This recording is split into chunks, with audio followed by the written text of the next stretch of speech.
Hey everybody, it's John Kadlic from Parallel Path. I'm out on Eagle Trail today in sunny Boulder, Colorado, as we have a runner going by. I'm here with my friend Ryan Heckman, the CEO and co-founder of RallyDay Partners, which we're going to get into here in a second. Very excited that you're spending some time with me and made the drive up to this beautiful trail today, sir. Yeah, twist my arm, John. Yeah, really and hard, I know. just for the listeners and for the record, I did offer to do Chautauqua. Yes, you did. And John was like, I'm not sure we can keep our breath and talk all the way up that long, sloggy hill. So I've had some huffers and puffers over the time I've been doing these, so I figured a little bit of a flatlander, that's good. even at altitude, might be good. That's good. Well, and it's kind of peaceful out here today. Oh, it's really nice. I've never actually been on this trail. So. It's one of my favorites. So, well, let's get into it. Maybe you could, for everybody's benefit, talk a little bit about your role at RallyDay and how it came to be, and we'll get into some of the previous things you've done leading up to RallyDay along the way. Yeah, I kind of would have to start with a little bit of my biography to talk about RallyDay because they're sort of inseparable. But I grew up as an athlete in western Colorado, a town called Granby, Colorado. Very blue collar town. I was terrible at sports as a young kid and not all that good in school. I mean, I was okay, but not great. And so I tried every sport. I tried football and basketball and track and field, and I even tried wrestling with the singlet and the headgear. And no one says singlet anymore, I don't yeah, think. well, you don't ever want to have a singlet on, I can assure you. It's not good for your dating life. Even in the 7th grade, that didn't work out so good. But anyway, like I took to skiing really well for some reason or another, and it was a good community with other elite athletes sort of paving the way. And I wrote when I was about 9 or 10 years old that I wanted to go to the Olympics, and you know, I got to go to the Olympics when I was 16 years old, so it was only like 6 years later. And I was really both proud of that and I was obsessed. And so I didn't really go to high school. Is that right? And so when I got done with my skiing career, which was, I think I was 21, I applied to Stanford of all places and got like a cease and desist order from them. And then my backup was the University of Colorado, thinking it was a state school. Be careful of that turd. Yeah, that's right. John. The hazards of the trail. And they turned me down too. And I was like, oh my God, my life is ruined. My librarian got me in the back door at CU, and I was on probation for 2 of my 3 years that I went to that college. Lord. But it was a real formative time for me. I fell in love with business and finance and learned to learn. I had to start over with algebra, for example. But I had ridden on an airplane with a guy when I was 16 or 15 or 16 named George Gillette, and he owned a bunch of stuff, but at the time, Vail Resorts was one of his assets. And he was an original private equity executive, kind of a Richard Gere type from Pretty Woman, but when Richard became a good person. And he was not nearly as good looking, of course. But Not many are. he said to me when we got off the plane, we flew from Dulles to Zurich, eight hours or so, and I just, you know, talked his ear off. I'm sure I was terribly annoying. But he said when we got off the plane that if I got a college degree that I could come work with him. And so when I was in my junior year at CU, I called him and he gave me an interview at Mile High Stadium, Broncos versus the Raiders, and gave me a job. And so I got into private equity at a very early age, at 23 I think I was. And it's a really hard field to get into. For example, I would never even get an interview at the firm where I am working at RallyDay. These are Ivy League types, you know, that didn't grow up in Granby. But I'll tell you, Different profile by a bit. it gave me a lot of differentiation, I suppose. And I had the the actual talent to do the job that was required, but I also just felt so lucky that I got to do it that I think I showed up differently than most of the other young people in my field. I did that for 15 years and really learned the craft. It's a lot like your business, John. It's more of an apprentice type business. Yeah. You can't really learn it in school. Right. Right. And I just had all these like totally awesome people around me, and I just applied all that Olympic rigor to learning, the job, and just loved it until I turned 40, and I was at this conference in Orlando, Florida, with like 2,000 white dudes in blue blazers and loafers and a lanyard. And I looked at this sea of blue blazers and I was like, is this who I want to be in my life? Like, is this, and I just had a daughter, and I was like, what do I tell her I do? And is this who I want to be? And my buddies thought it was a midlife crisis, and that may be true, but today I view it as an awakening, because that's when I decided that I wanted to actually like be a CEO and run a real business. I didn't view being an investor as a real job. And so I bought a little business with about 11 employees, healthcare business, multi-site healthcare and ophthalmology. And I grew that business over about a 5-year period of time to 450 employees. And we became the market share leader in Colorado, Arizona, and Texas. And it was during that time that I really learned to find my soul again, I guess you could say. I look back at the years before then, and I'm almost a little embarrassed of who I was, or maybe was becoming. And I feel like, it was just a great turning point in my life. And I freaking loved it, we did 12 acquisitions and built an executive team, installed a culture, and I just learned so much. Now, it was also brutal because I didn't take any outside money. I was afraid as a first-time CEO that I would lose other people's money, and I wasn't sure I could handle the stress of learning on the job, so to speak, and then worrying about losing other people's money at night, It's a real thing, and it's not virtuous. I'm not suggesting that somehow I'm more noble than any other person. I was just scared, I guess. Insecure. Yeah. Better word. So anyway, I kind of ran out of money eventually.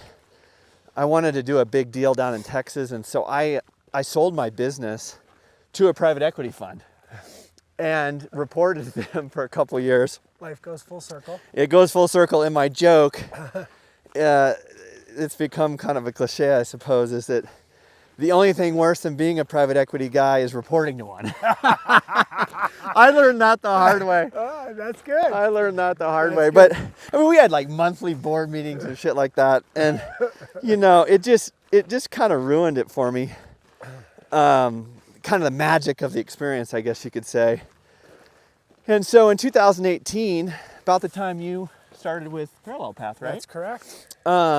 I ran into some friends of mine who had also built really cool companies here in Colorado, Nancy Phillips and Mark Hopkins. And we all had too many beers one night and decided that we were going to change the private equity industry right here from Colorado.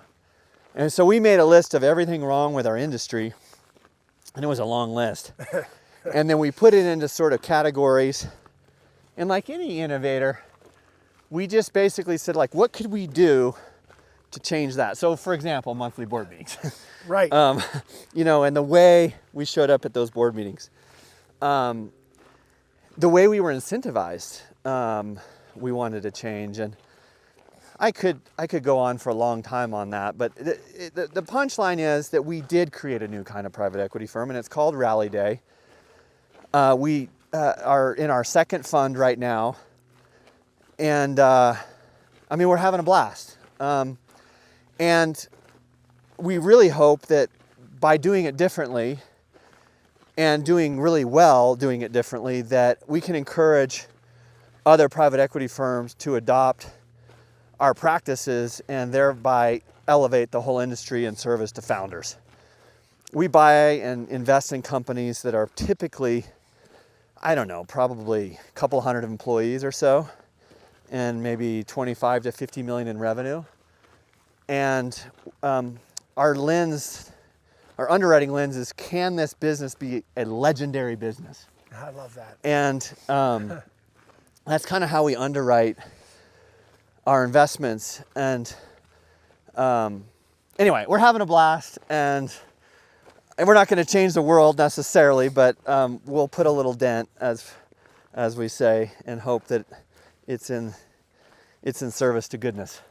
Well, I love your take on PE, because there's, we could go on and on about the perception There's not a of long PE. enough trail. Yeah, we could be talking for days just about how negative that space can be perceived, and I understand why, but I think it's also a simplistic notion too, that it can be done well or better or differently. And it sounds like you guys have that spirit in your business and are trying to challenge all the normal conventions and just make it good. And so I've seen your podcast about board meetings, the double meaning, and how they don't have to be that way. But is there another thing or two that you've sort of naturally rebelled against, if you will, in how you partner with your portfolio companies? Oh my gosh, yes. So, it kind of starts with the leaders at the top of our organization. This sounds super simple, but a lot of great things are simple. That's right. But it's curious to me that investors in private equity funds have actually never run a company before. Isn't that crazy? Yeah, I think about that in the context of parenting or anything else that's really hard.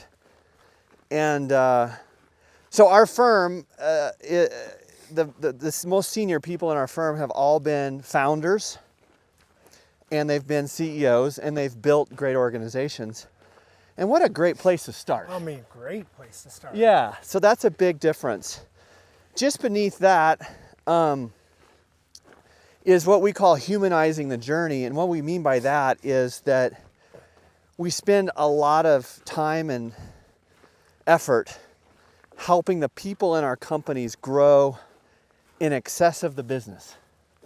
So that's also a very simple but powerful notion, that when you grow people in your company at any level, leadership team, maybe your middle management, even down to your frontline employees, that if they grow personally, then the business will grow more certainly. And so we started at the executive team level. That was pretty easy, actually. If you type in leadership books on Amazon, I think there's like 110,000 titles. So there's no shortage of content. I'd say we had to find the right content. And then we went to the middle management level. And then more recently, this month actually, at the end of February, we're releasing a first of its kind. We could not find any leadership content for hourly employees. And we were like, what is going on? And if you think of how stupid this is, how many times does a CEO of a, let's say, medium-sized business actually talk to a customer?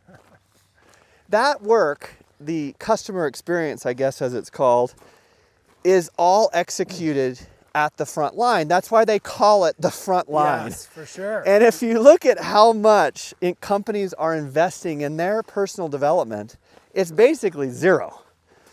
And, it just seemed really silly to us. So we hired a learning development organization, and we've been building out a virtual training program for all the employees of our companies. And I don't know if it's going to work yet, but I am proud that we've tried.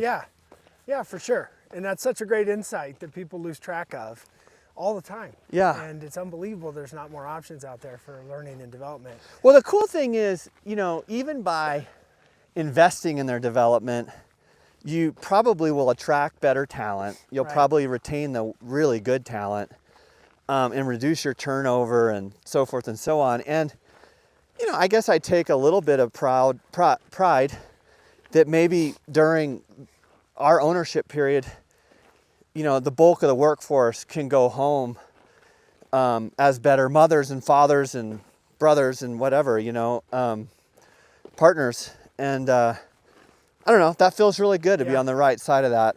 You should. The third thing that we've done is we've defined the difference between various ways to create value. And the first thing is that we have 100% stakeholder value belief system. So, we don't just focus on the shareholders, even though our industry is certainly structured that way. But that's a big difference. I mean, when you think about creating value not only for our investors, but for customers and suppliers and obviously our workforce, as we just talked about, and the communities in which we operate, it just changes the way you do strategic planning. Yeah. And so we have the standard playbook of any private equity firm, grow revenue. That's a good thing. Right. Try to make more money. That's a good thing. But we have what we also call meta drivers. And meta drivers are the foundation of any good organization. So we have a 6-month program. We start with purpose. We do an environmental scan of all the stakeholders and find out what creates meaning in the organization. What makes people otherwise delighted to do business with them? Why do employees seek that company out, et cetera, et cetera. Then we go into strategy only after we've completed purpose. And the strategy should be in service to amplifying the purpose. And then we revisit culture in a way that says, could we, as we get bigger and we execute our strategy, could we actually put in scaffolding and infrastructure so that as the company gets bigger, the culture gets better? And I think it's pretty much physics that as a company gets bigger, their culture gets worse. Yeah. And so that started with a what if question. What if we could disrupt that change that cycle? Yeah. And so we spent a lot of time with the founder to try to take their soul and what's made them successful to date, and get it on paper, make it more real in terms of its fusion into every function of the company so that culture actually becomes like another asset of the company and not just something that lives in the founder's heart. That takes a lot of work. And the last thing we do, as we've already talked about, is a lot of leadership development. But those meta drivers are really the difference between, I'll use Jim Collins' words, good to great to extraordinary. Yeah. And that's how you build a legendary business. That's cool. So we operate obviously primarily in the health and wellness space, and you've obviously led companies in that space. You've invested in companies in that space. I'm curious if there's been any sort of lessons learned during those periods where there's an unlocked thing here or there that's pretty consistent, one to the next, that's unique to health and wellness, or is everything kind of its own animal? Well, boy, there again, long trail, but not long enough. And I think our listeners might get really bored. You'll have to ask me some spicier questions, and I will try to keep this short. I'll get you spicy. So first things first, you've got to separate the delivery of care from profits. I mean, in other words, profits should follow care, not the other way around. That should be fairly obvious to you, but not necessarily obvious to my industry. But I learned that by being the CEO of a healthcare business, and it comes down to this. The doctors, the providers, I should say, which captures, all the way from the doctors to maybe mid-levels to assistants to even the front desk, they are far more important than the CEO, if you really think about it.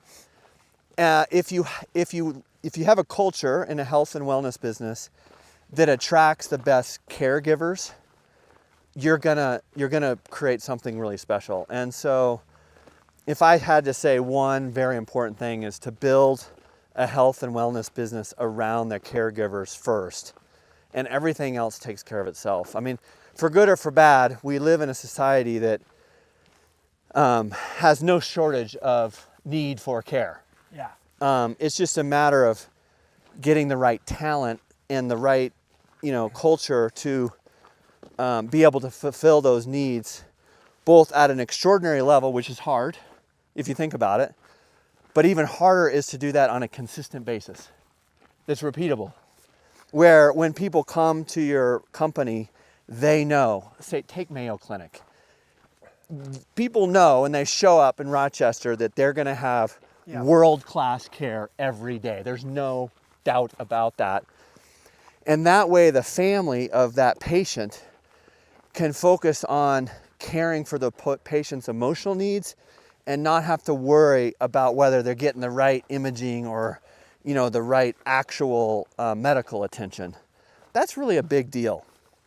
So I would say if I had to cut through all of my learnings, is just focus on the patient and their families and focus on your providers, and like everything else kind of takes care of itself. That's a good way to sort of distill it. It gets back to your frontline argument again in many ways. So, well, we're in a time and place where, source of authority on health and wellness is a little bit up for debate. And I'd be interested in your take on that, given what we just talked about. So in our space, everyone likes themselves a health and wellness influencer who probably is not pedigreed like a doctor or a nurse or nutrition or dietitian or whatever the case may be, but they're more likely as a general consumer maybe to listen to those people for advice and counsel these days. It's kind of a broader macro theme, I'd say, across the United States, but certainly in the health and wellness space. And there's different sides to that conversation. Some people think that's a big tragedy. Other people think like, hey, more people talking about health and wellness is good news, even if there's some questionable advice being given. I'd just be curious what's your take on that? Yeah, I mean, I would generally agree with you. I mean, let's look at the good. I mean, like creating awareness at scale to people's well-being. I mean, what could be better than that? So on the margin, I would say it's really good.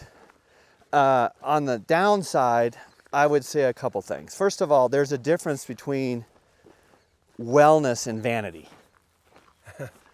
And so, for example, the GP1 class of drugs has provided an immense and powerful way to lose weight.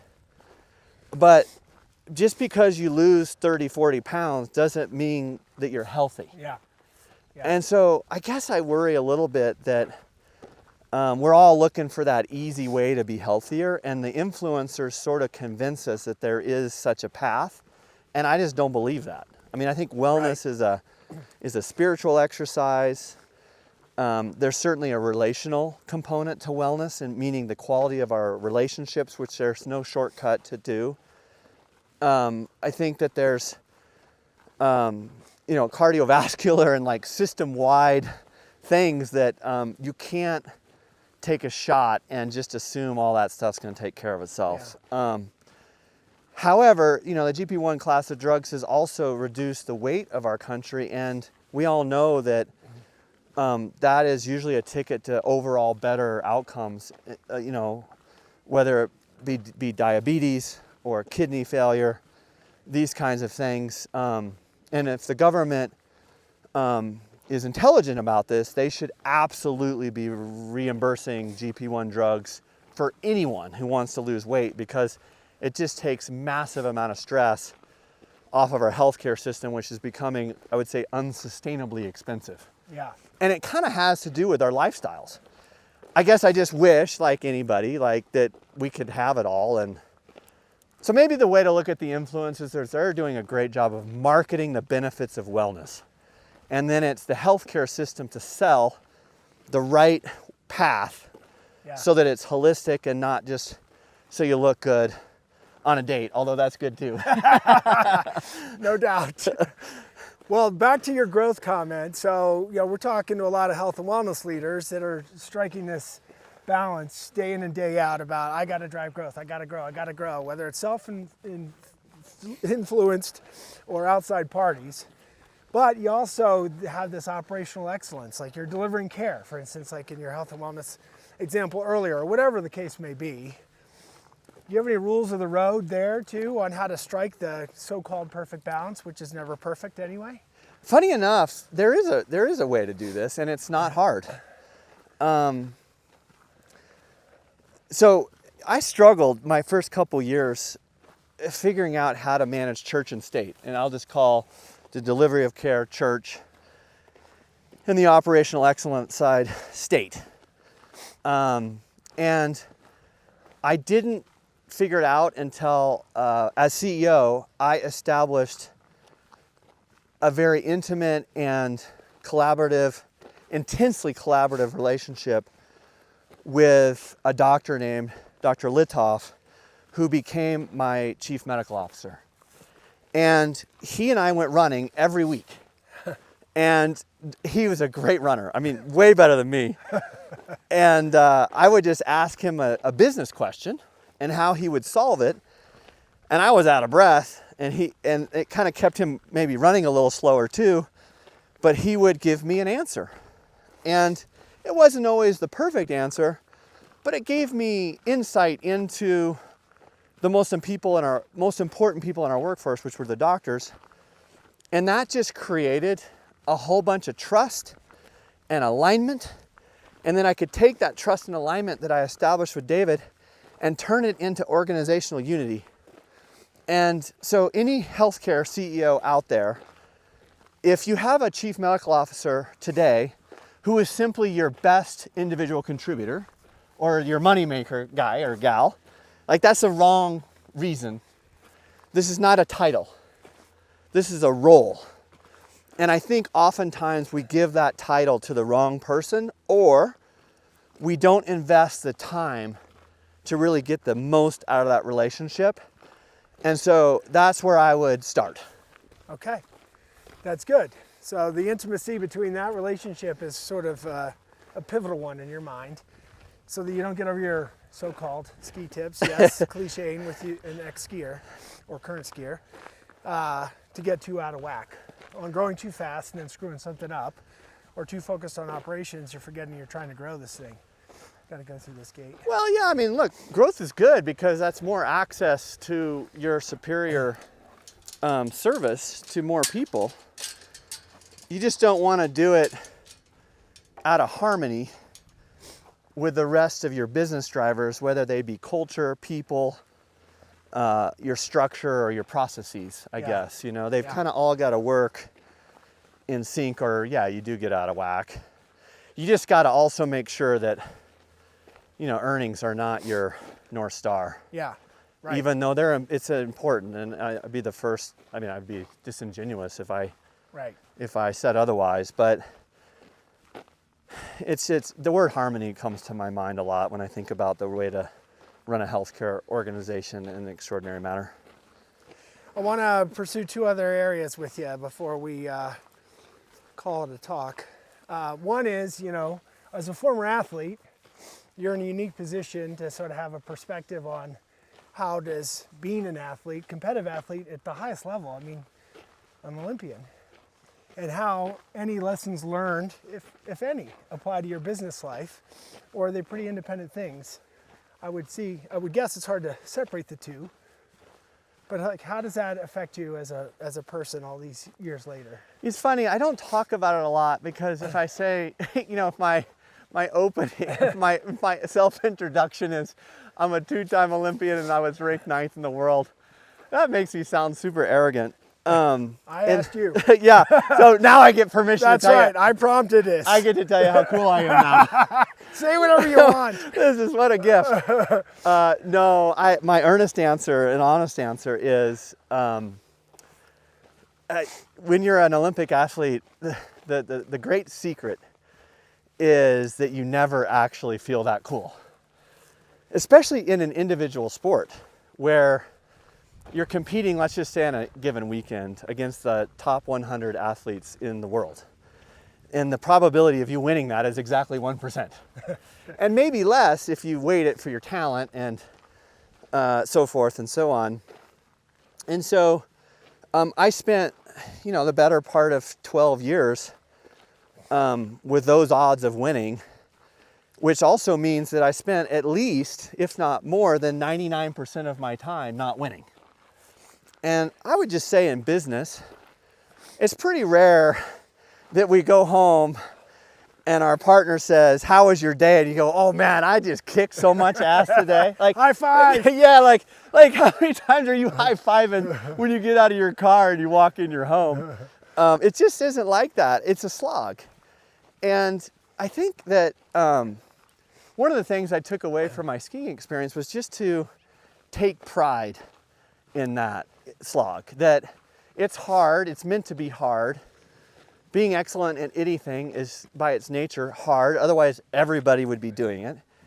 And that the real mark of a leader is how you show up feeling maybe a little crummy about your lack of progress and being able to keep your team and company inspired and optimistic. And that's really hard to do. And I would just say, like, living in youth hostels and getting my ass kicked every weekend by those Europeans taught me to show up every day and forget about yesterday's losses and think about tomorrow's wins. I mean, it's as simple as that.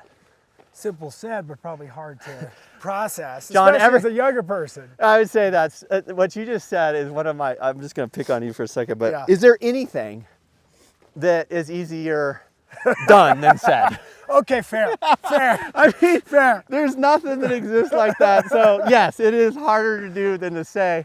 Although I would say self-talk is hard. Yeah. Uh, Self-talk, you mean like keeping yourself square, you mean? whole. Yeah, right. like, I mean, we talked Right. about wellness. And when you're the CEO and you're running a company, like, no one really gives a shit about your wellness. I mean, it's not like you've got employees or even your leadership team coming in your office all that time and saying, "Hey, John, How you doing? are you having a rough day? Did you just get a bunch of grief from your biggest client? And are you worried about your customer concentration, John?" I mean, it just doesn't happen. In fact, I would say on this topic that we spend as leaders the entire day feeding other people's souls. Yeah. That could be a customer, but more likely it's all your employees. And then when we go home at night, we're serving our families or your community or whatever. And so at RallyDay, at least, we have 12 behaviors that we are all committed to in our culture. And by design, the first two are the first two for a reason. And the first one is invest in your heart, your mind, and your soul. Because if you don't fill your own cup, you can't share your juice with other people. Yeah. Like, it's simple. Yeah. The second one is take care of each other. You know, your company can't always take care of you, but your peers and your colleagues, they can. And they're probably going to be more aware of the challenges that you're facing than your senior leadership team. And so I think that any leader should encourage their people to invest in themselves first and take care of each other, because as a leader, you just can't necessarily give that to them if they don't take the first step. Incredibly well said. It's easy to sort of have this incredible weight on your shoulder as a leader or owner that you have to take care of everybody else. And your cup can get empty quickly if you don't take care of it yourself.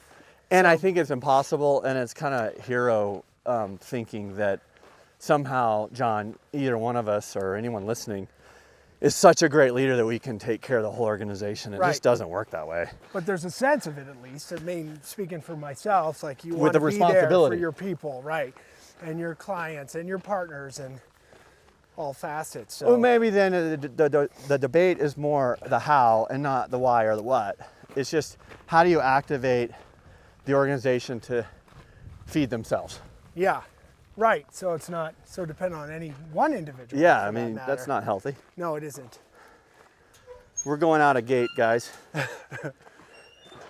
part of the adventure. So we go straight across here. Oh, cool.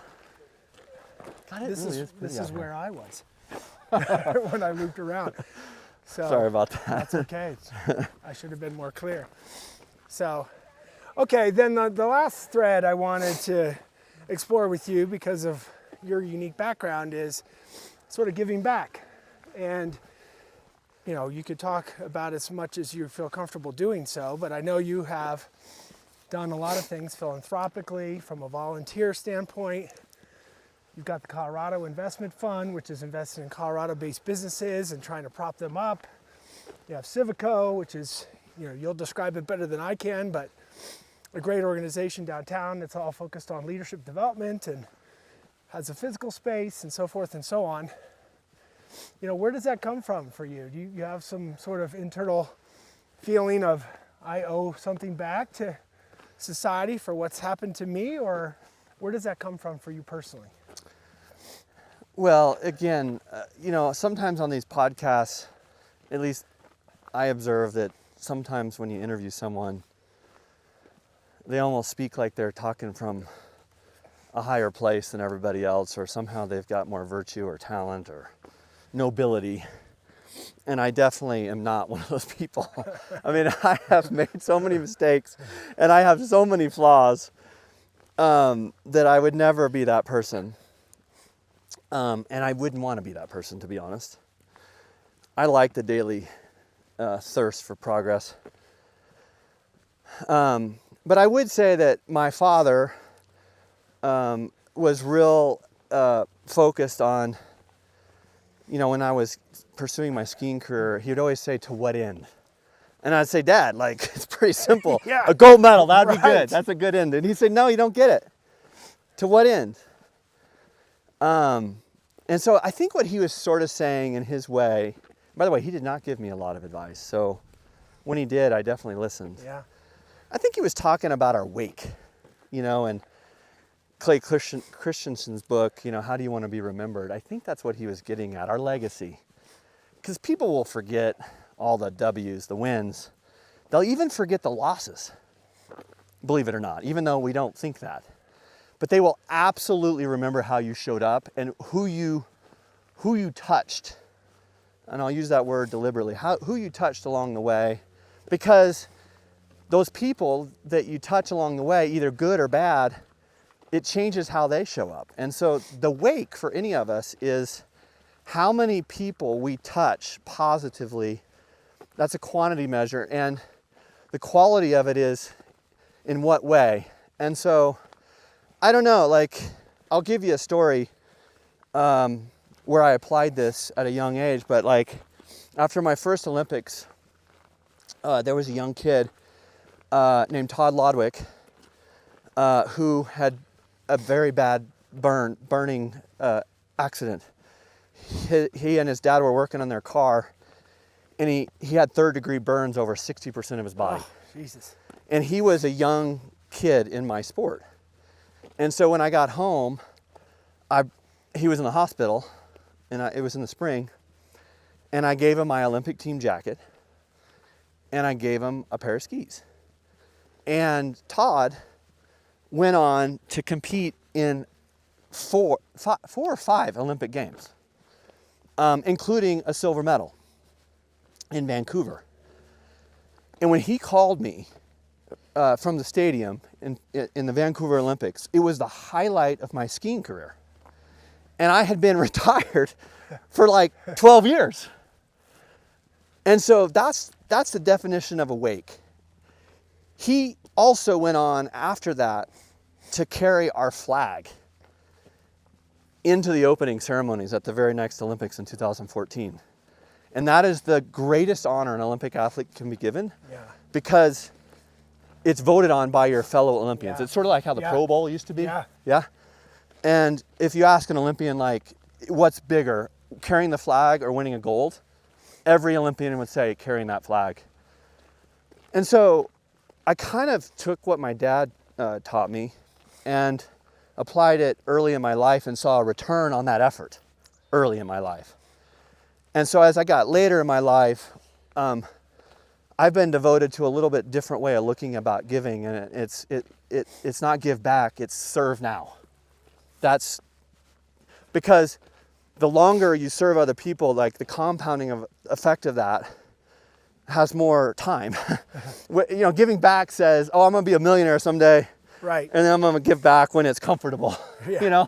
Yeah. It's giving when it's uncomfortable that matters. Yeah. And so again, it's not because I have more virtue. You could say it's because my dad's virtue. Yeah, right. So, but sometimes that's where it comes from, is up the family tree and people that set your own core values. Yeah.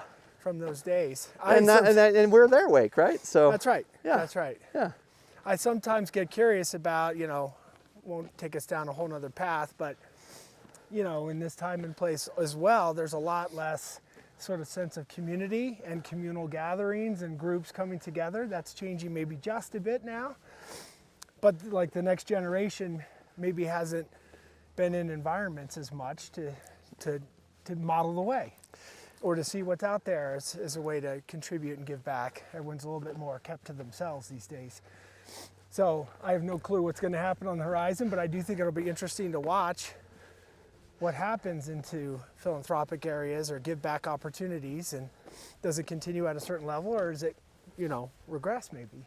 Yeah, look, I mean, we're getting to a really big topic that unless you and I want to walk all the way to DIA, I'm not sure we want to go there, but I guess the confidence I have is in a few things. I mean, the human spirit is really strong.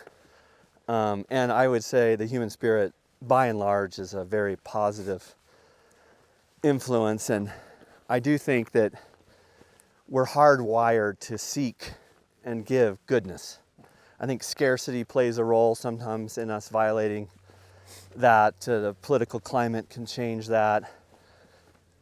Sometimes the devil on our shoulder gets the best of us. But generally speaking, we are good-natured in our hearts. And I do have faith, I'll use that word very deliberately, that even in the current environment, that the pendulum will swing one way and it'll come back around. And, as it relates to like social media and all that stuff, I mean, our parents were probably warning the world that our watching television was gonna screw us all up. And so we've got to be careful that we don't become that kind of right. Negative observer, but just try our best to be a positive force of good in particularly young people's lives, because that is how we will be remembered, and that us doing so is really important right now. Yeah. And it will be tomorrow as well, right? Like, that never changes. So I don't know. It's discouraging. Sometimes I kind of shake my head like all of us, but look at us now. We're on this walk in pretty damn great. Beautiful Boulder, Colorado. I'm with my friend John, who's doing great work out there, and we have the privilege of sharing this experience together, and it doesn't matter who's in charge. We can always do this. Yep. And I, like you, choose optimism when there's a choice to be made. So, well, finishing up, maybe tell me what's one thing you do for your own personal health and wellness. You might do a multitude of things, but is there one sort of standout thing or something that would be great to share with others? There's two answers. The funny one is I still do interval training, and this comes from my youth. It would be the method by which we'd get ready for racing season, and we would usually do it with a lot of frequency between August and November. And so I still do a lot of that, and I send my heart rate performance to my older brother every time. And I mean, it's the same chart every time. I mean, it's the same shape, it's the same frequency, and he still says, good job. And I know he's like, dude, why is he sending me these stupid pictures of his heart rate? But that's the funny answer. The real answer is that about 3 or 4 years ago, maybe during COVID, this helped me. But, I'm an introvert, and I noticed that when I got to the office that like all hell broke loose usually, and I lost control of my day. And so I know this is going to sound strange, but I don't start my workday at the office or get scheduled before 10 a.m. And what I do is I wake up at 5 and I do my reading of all of the financial stuff out there. Sometimes I'll get on chat and learn about something that piqued my interest. But I invest in myself early in the morning and then work out, and then I go to the office. And I've found that when I'm at the office now, I'm more present and better for my team. Yeah. But it took courage to tell the team, I'm not coming to the office till 10. I felt like I was kind of weak. Yeah. But it's not, they know that I'm working because I'm sending them emails and texts like before they're awake. But I had to have the courage to make the ask. Yeah. Well, working on yourself is super important. Well, especially if it's our number one value, and if I don't do it, Yeah, then right. I mean. Exactly. But anyway, that's one advice is to like, don't let your day manage you, manage your day. And if that means that you leave at 3 to go work out and you plug back in later, then frickin' do it. I mean, Yeah. when you're a leader, so many people are counting on you, and you've got to, as we talked about a little bit ago, take care of yourself so that you can take care of others. Yeah. But it's just taking the time, Yeah. right? Like it's that simple. I've gotten that same habit. I don't get up and take a shower and rush to the office like I used Remember to. when we were little? It was like, you know, Yeah, wake what you up, did. the alarm would go off. Yeah. Like I don't ever have an alarm Yeah. anymore. You get in the shower, you shave, you're like putting your suit on and all that crap. Run, run, run. And then you're trying to get to the office like at 8 o'clock or whatever the standard is. And I mean, it's just like, that just sounds so horrible. Yeah. Well, my favorite 2 hours of the day are the first 2 hours. Amen. Yeah. So, Amen. well, hey, it's been awesome to spend the time with you. I'm glad you made the hike up to do the trail talk together and go a little deeper on a multitude of topics that I think will be super interesting to our crew. So, What a great way to start my week, John. And Yeah. so thank you for the invitation, and thank you for doing these podcasts. You know, I mean, they're really important, and you're doing great work and building an awesome organization that I'm proud to be affiliated with. And, you know, thank you for all this. you bet. You bet. And by the way, this guy's got a podcast too. You should subscribe to along the way with great conversations with founders. So, well, appreciate you all sticking with us today for this edition of Trail Talks. We'll see you out on the trail again here sometime soon. Thanks, Take care. everybody. Bye.